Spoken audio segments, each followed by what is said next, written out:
Hey guys, I'm Alan Taylor, and today I get to answer a few of the questions that I get asked most about my background and how I became a Sherman Oaks realtor.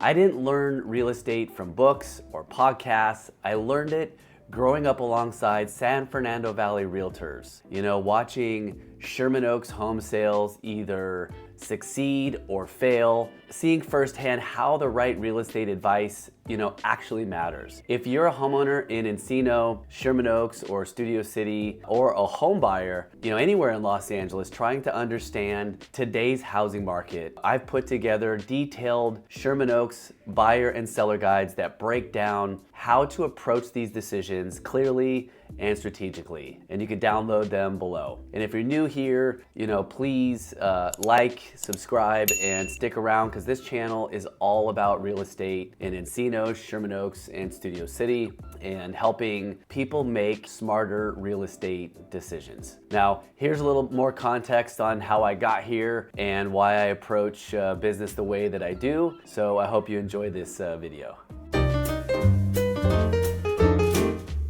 People ask me all the time, how did I get started in real estate? And, I'm a second generation realtor and third in my family to sell real estate. I knew when I got out of college I wanted to get into real estate, and I was living in San Diego at the time, and there was this guy that came to the golf club that I worked at, and he always had a stack of 100s, and he was always playing golf like at 3 o'clock. I said, what do you do for a living? He said, I'm a mortgage broker. So I'm like, I'm gonna do that. So that was it. First I got into the mortgage business. Many of my clients know that my father was also in the business. He's a real estate broker. And, so I tried that out for, 3 or 4 years. Didn't love it at all. It was a great start for me. It's like MBA in finance, right? The backside of the sales is understanding the financing and how the loan gets done because, most of the transactions in LA are done with financing. So that was great. That's how I got started. And then, when I started to realize that I didn't love, real estate, I said, hey, Dad, tell me more about residential sales. So once I took that leap and said, hey, sign me up, that's when I got my start. And that was probably, 16, 17 years ago. Been in the business 20 years now. So yeah. So real estate was part of my life at a very young age because, as I said, my father was an office manager of real estate office on the Boulevard since 1976. He started in the business in the mid-70s working for this guy, Harry Chafin, and which ultimately became Century 21. And, at the same time, my aunt in the mid-70s was co-founded the Douglas Properties division for the John Douglas Company in Beverly Hills on the west side. And she was partners with John Arrow, and she was married to a very prominent and high-profile family law attorney by the name of Bob Kaufman, and his partner was Ed Hoogstraten. It was Hoogstraten Kaufman, or Kaufman and Hoogstraten, whatever it was. I mean, these were major law players in LA, and so my aunt and John got to sell some of the most expensive homes in Los Angeles for captains of industry, actors, entertainers, Elvis, Sonny, Cher, Diana Ross, I think even Ronald Reagan at one point. So, and I'm not really sure which ones my aunt was involved on, but they worked together on some of the biggest stuff, and she was there first. So, when John Douglas decided to open up his first Valley office in 1977, my aunt's relationship with Jack didn't hurt, right? So my dad became the first sales manager, and that office was the one that's Sherman Oaks Circle in Ventura, right? It's that very first mid-century building just to the west, the 76 station. And I remember going in there, I was 1, 2, 3 years old. I remember going into that office. So that's how real estate started for me at such a young age. And then, from there, it just grew, right? He managed different offices. He managed the Prudential California Realty, Coldwell Banker John Douglas Company. And that was at Havenhurst and Ventura on the northwest corner. I think it's 16501. There was a stint where it was Prudential John Douglas, and that was on the southwest corner of Ventura and Sepulveda, where that Rodeo Realty used to be. That used to be Prudential John Douglas. And then further west towards Louisa Ventura. So all these different offices. And, I remember going in there, I first put together pre-listing packages. I must have been like 10 years old putting together pre-listing packages, hanging out in the office, going on caravans with my dad. Part of it was cool because I was, getting to go see houses and hanging out with people. But of course, I was still 10 years old. I was like, really, Dad? Another caravan, or I got to go see another house for a client? That was fun. And then,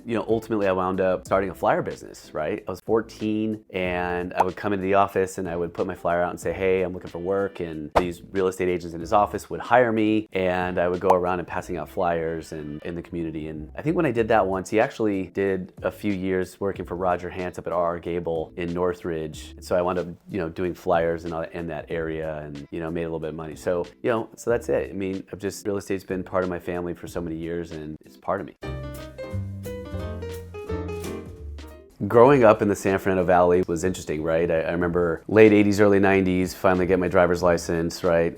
Actually my parents divorced when I was young, and so we lived in Northridge, North Hills for a little while. But yeah, 16 years, 17 years old, getting my license, driving, souped up Honda Civic with like fancy schmancy ground effects kits and all that stuff, and car club, custom speaker system, playing Dr. Dre and Snoop Dogg, just like got a typical San Fernando Valley kid growing up. I played sports when I was little. I did basketball at Northridge Rec Center. I played baseball at Northridge Little League. My parents lived in North Hills. And that's actually when I started to get into golf. One of my best friends at the time, happened to play golf. So my grandmother would pick us up after school and take us to the VA hospital. And we played golf till my mom would pick us up. And then in the summer times at Knollwood Country Club, they had like hit all the balls you could possibly hit from 3 o'clock till 5. And then 5 o'clock you could go on the course. I had played hundreds of rounds of golf and hit thousands of golf balls at Knollwood Country Club and really learned how to play the game. And yeah, the Valley was great. I'm here today and I'm doing fine, and for the most part I had a good upbringing and surrounded by a lot of people that were doing some good stuff. So yeah, it was great.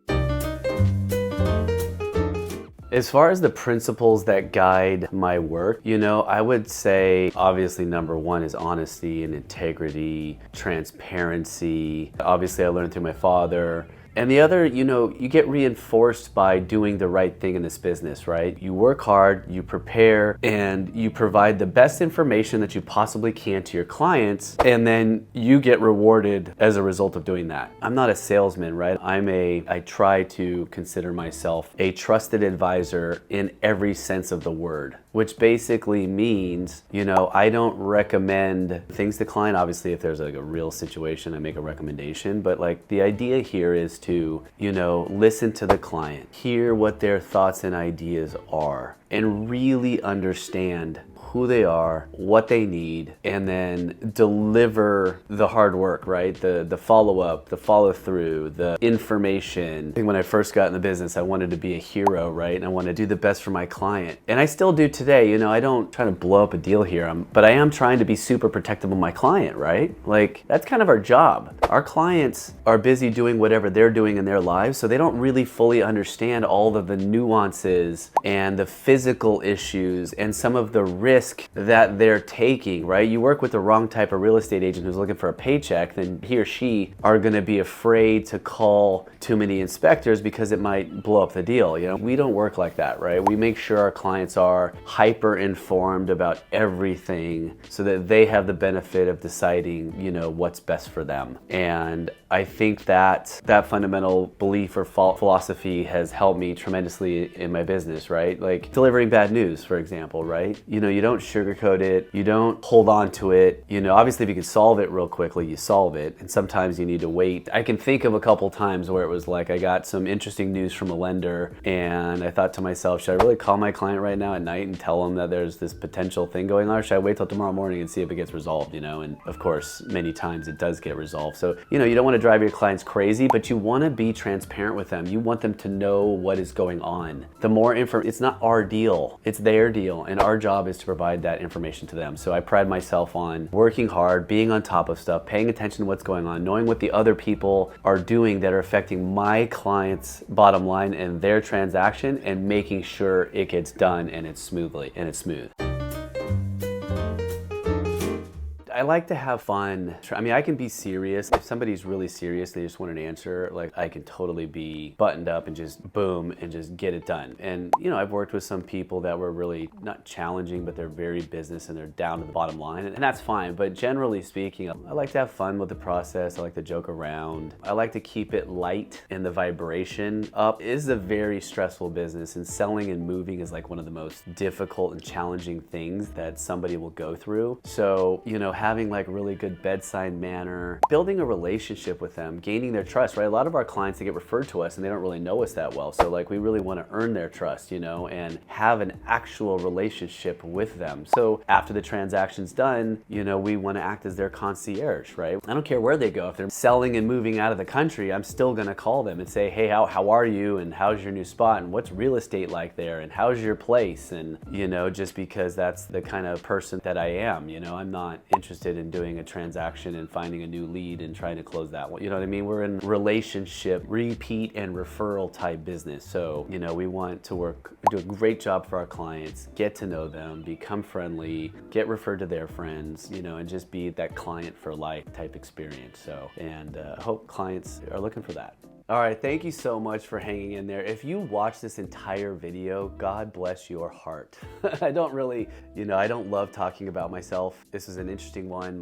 Somebody wanted to interview me and ask me a bunch of questions, so I was like, okay, I'll do it. But yeah, anyways, if you'd like to give us a shout, please do so. All the information is below, and hope to connect with you one day soon. And again, I'm Alan Taylor, and I run about a 5-person team that called the Alan Taylor Real Estate Group at Compass out of the Sherman Oaks office. So good luck to you on your home purchasing or selling endeavors. And if I could ever be of assistance, it would be my pleasure.